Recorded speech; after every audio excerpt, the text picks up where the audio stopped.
Dr. Pepper ribs on the Green Mountain Grill. We marinated our ribs overnight in Dr. Pepper.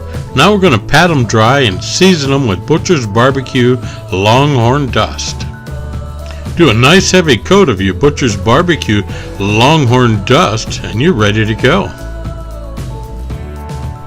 Preheat your grill to about 250, light your wedgie, put your ribs on there and give them about 2 hours for that kiss of smoke.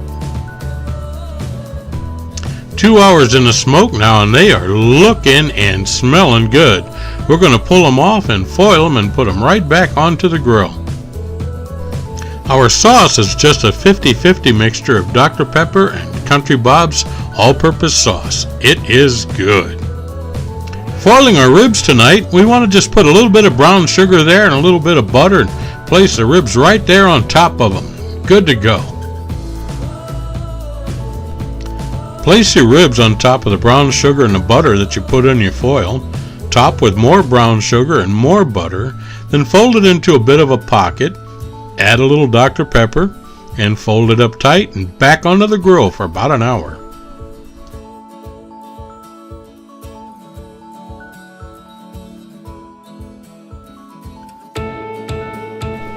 After an hour, open your ribs up and baste them with more of your sauce. You know, do this by taste. I like it really ooey gooey tonight, so give it a good basting and do this a couple of times for the next half hour or so and let it all caramelize and just get all happy. Alright, we're looking really good now and smelling outrageous. These are so tender I'm afraid to pick them up. 3.5 hours at 250 degrees. 3.5 hours at 250 degrees. Tender, ooey gooey sauce. Oh, I'm ready. Let's eat.